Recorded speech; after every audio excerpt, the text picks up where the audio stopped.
Welcome to MacroCode. If you're new to this channel, consider subscribing.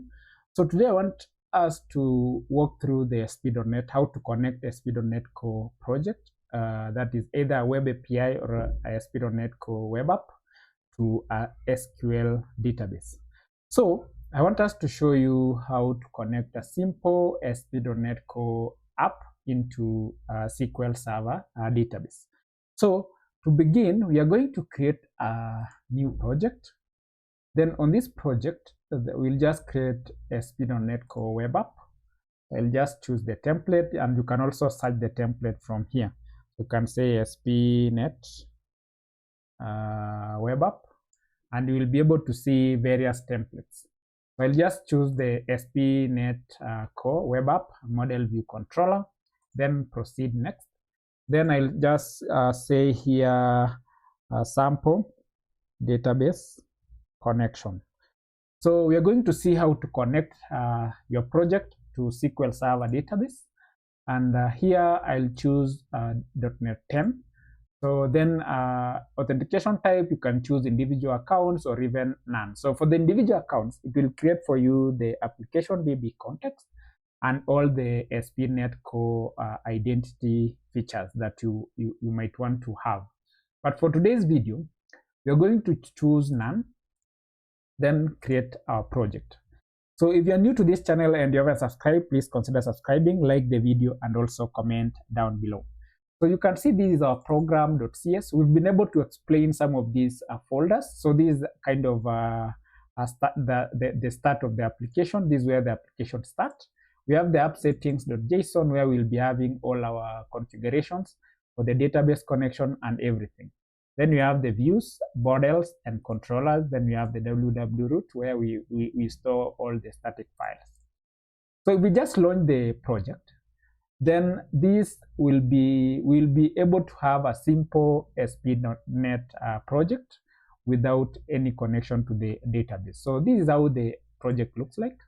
So you can see this is our project without any connection to the database. So I want us to learn how to connect this to the database. So the first thing that we need to do is we need first to add some NuGet packages. So the NuGet packages that I want us to install, that is the EF.core needs those packages for the database providers. So one is we need to have the EF.core,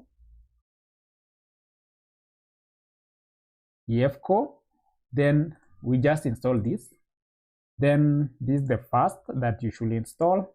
Then we have SQL Server. We said we are going to connect this to SQL Server, so I'll just install that as well. And we have the various database providers for various databases. For example, if you want to connect to SQL, that is MySQL, you'll have different NuGet. If you want to connect to Postgres, then you'll have different NuGet. Then we'll have to install tools. So this one.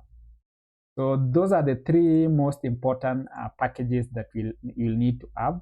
And for you to see them, you'll just go to dependencies, then packages, then you'll see all those packages that we installed. You see we have the EF.core, SQL Server, and tools.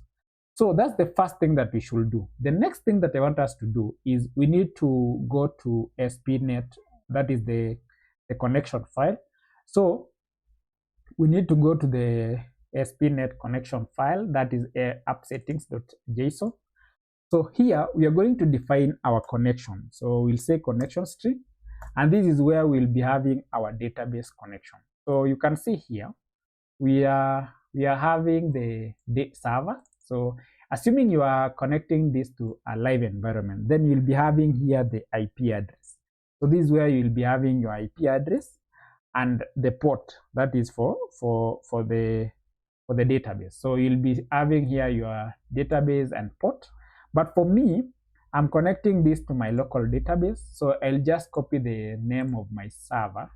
So I'll just come here and I'll take the server name. You see this is the server name. I'll pick it here. Then I'll go here and paste this here. Then we have the database. So I can connect this to a simple database. So I'll just create a new database and I can call this sample database connection. So connection. Then I'll create that. So once I have that, then I'll copy the name of my database. Then I'll go to database and paste it here. Then we have trust connection. So we have the trust connection. Then we have the multiple active result sets. So I can also include here trust. So here we'll say trust server certificate. So trust server certificate, and I can say this is true. So what is the connection string? So this connection string that we have here, tells the ASP.NET Core where the database is, and you can see the location of the database, how to authenticate to the database, and which database to use. So it tells three things: where the database is located, how to authenticate, and which database to use. So here we have the server. You can see this is the server. We have the database. This is the database. And we have the trust server certificate, that is trust connection. And you also have the trust server certificate. So assuming you have, for my case, I don't have the username and password. So assuming you have the username and password, so here you can actually pass this. You can say here user ID. You can be using an SA password, and you can have the password. So that is how you define.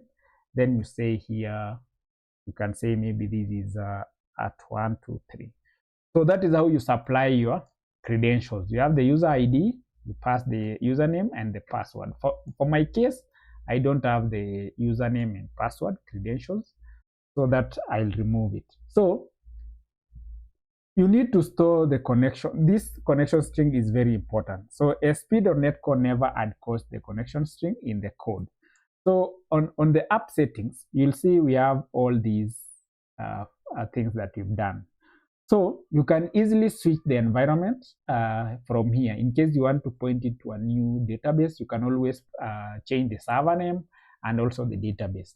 And it helps you not to. You can even without any deployment. So you can just switch the server and the application still runs. So the next thing that I want us to do is, we've done this connection. We have it here. So the next thing that I want us to do is to create a model. So we see how you can translate this to the database. So first, we can create a model called product. Then on the product, we can have some properties. So we can have the name, price, and stock. So we say price and stock. Then, so what this does is each class here represents a table, and each property here represent a column. So EF-Core uses convention to map these automatically.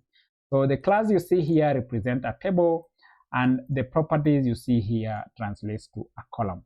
So the next thing we need to do is to create a DbContext. So that is the core connection layer.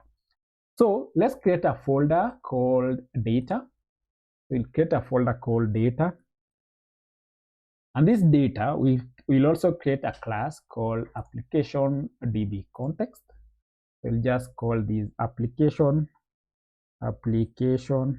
DbContext. And then here we inherit DbContext. We'll say DbContext. Then we should import EF-Core using EF-Core.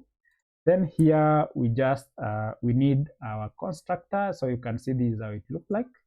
So we have our application DbContext option, and this is our application DbContext. Then we need our product here. So you can see we have our model that we just created, product, and we should import our models. Then we have these as products. So what is a DbContext? So you can see here we've done a DbContext, and it actually tells you. So a DbContext instance represents a session with the database and can be used to query and save instances of your entities. So DbContext is a combination of the unit of work and repository patterns. So Entity Framework Core does not support multiple parallel operations being run on the same DbContext instance.